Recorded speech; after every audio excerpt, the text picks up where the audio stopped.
I was still pretty shook up from the last level when I started Trance. Trance's map music did nothing to ease the tension. How to describe it? Have you ever heard the theme from Videodrome? That's the closest thing I can think of to compare it to. I checked to see who the new monster was, and it was Orga. A monster who didn't make his film debut until 2000, appearing in a game made in 1988. So much for my theories about Titanosaurus and Biolante. There's no way this game was made in 1988. Those guys at Toho may be smart, but I'm sure they couldn't see that far into the future. If they could, they never would have gave Roland Emmerich the rights to make a Godzilla movie. No, this had to be a hack of some kind, which just opened up even more questions. Who made this hack? When? How? And most importantly, why? The why question was the one that bothered me most. My immediate assumption was to think Billy did this to pull a joke on me. But that couldn't be right either. Billy didn't know how to make a ROM hack. And if he did, he'd probably just do something simple and stupid like replacing all the monsters with crudely drawn genitalia. Unless Billy had amazing game editing skills and a serious dark streak to his imagination that he never told me about, he couldn't have made this. Is it even possible to put a hacked ROM into a cartridge? Aside from all that, my eye was drawn to a new icon on the map, a question mark. I was really curious as to what it did. I'm sure you're also curious, so I'll explain the quiz levels now, since this was when they started appearing. There was one of these per map from here on, and they always appeared near the start of the map. When you start on a quiz level, you appear on a screen like this. As you can see, there's a question at the top, a yes and no button, and a emoticon in the center. I refer to the emoticon as face. Real creative, I know. And for convenience, I'll refer to face as the one asking the questions. The music for the quiz levels was a track actually in the game. It's the one that plays when you try to use the GH1D0RA cheat and get sent to an unplayable level. Face asks you 12 yes or no questions, and you move your monster to the buttons for your answer. When you answer, the question disappears and Face changes expressions for about 8 seconds. Then he goes back to neutral and a new question comes up. There was no time limit, nor any right or wrong answers. Face has no respect for the player's personal boundaries and will sometimes ask deeply disturbing and personal questions. For example, do you like hurting people? Have you ever killed or raped anyone? Have you been molested by a family member? Other times, he would ask questions that were either mind-numbingly stupid, is the sun hot? Is water wet? Or just flat out ridiculous. Does your dog like the president? And maybe once per quiz, Face would ask you a question about the game. With one exception, Face's expression changes seemed to have no effect on the game, except for indicating what the game creator thought of your answer. His reactions rarely made any sense, and at first I thought they were randomly generated.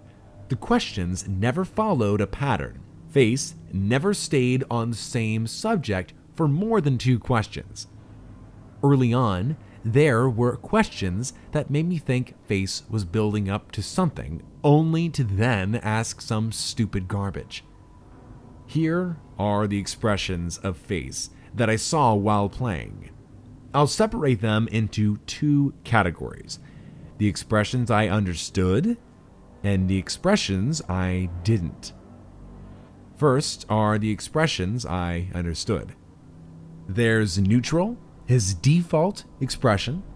Angry, if you try to attack face, his expression changes to this, but nothing else happens. Sad, happy, sick, maniacal. Face made this expression when he was being an asshole. You'll see what I mean later. Surprised, love, annoyed, confused, guilty, and hurt. And here are the others. Two of these only appeared once, numbers 1 and 12, and I suspected they might have been in-jokes from the creator. Their respective questions were, do you like ice cream? And are you a tough guy?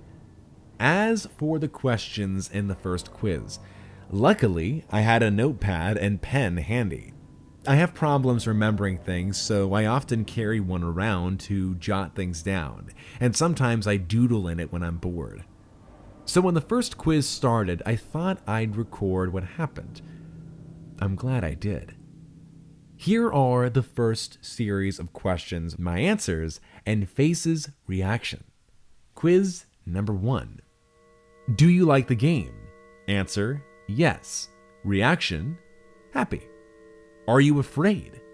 Answer, yes. Reaction, surprised. Are you over 18? Answer, yes. Reaction, weird face, and number 5.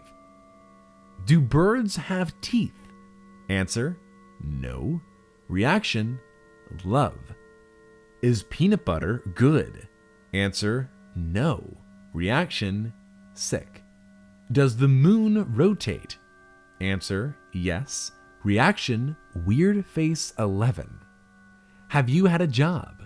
Answer, yes. Reaction, confused. Do you like hurting people? Answer, no. Reaction, annoyed. Is the sun hot? Answer, yes. Reaction, sad. Do you like dogs? Answer, yes. Reaction, happy. Is the president good?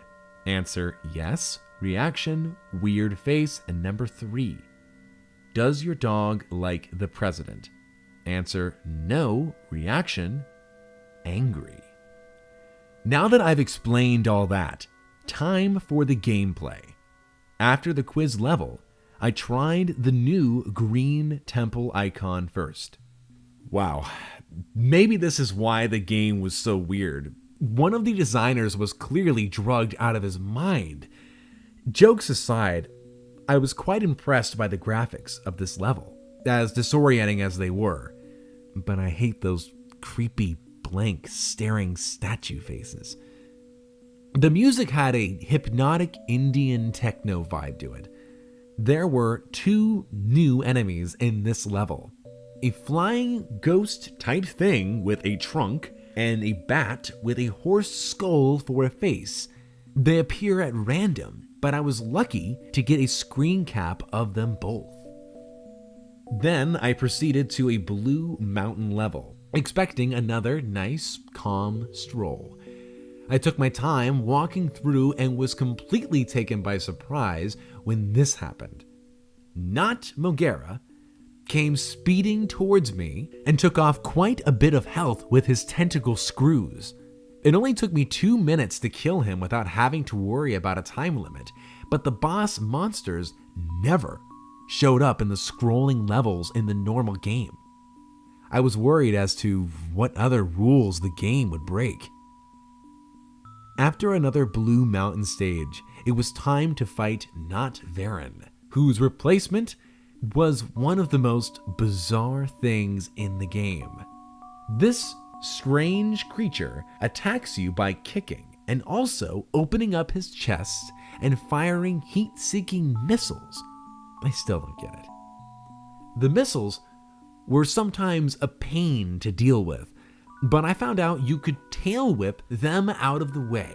Not Varen was probably the easiest of the monster replacements. The same could not be said for Not Hedorah. Apparently, the source of the horse bats, Not Hedorah, was the most aggravatingly difficult monster to fight yet, mostly because of his special ability. He could shriek and summon a small swarm of those horse bat things. I know there's only 2 in the screen cap, but every time he did this, about 10 would arrive. The AI took advantage of the distraction and attacked twice as fast while the horse bats were flying around. Once that annoyance was over with, I went through a green temple level to kill some enemies to restore my health. Interestingly, none of the horse bats showed up after Hedorah was killed. And that was when I got an idea. If killing all the monsters makes the red face show up, what would happen if I avoid fighting Orga and go straight to the base? So I gave that a try. The game told me there was no monster there when I tried to start the base level. Immediately afterward, the game took control of my Godzilla piece and moved it in front of Orga. My little trick didn't work, so I tried to prepare myself for another chase, but first, I had to beat Orga.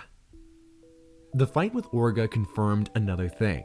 Whoever created this game hack was clearly a Godzilla fan.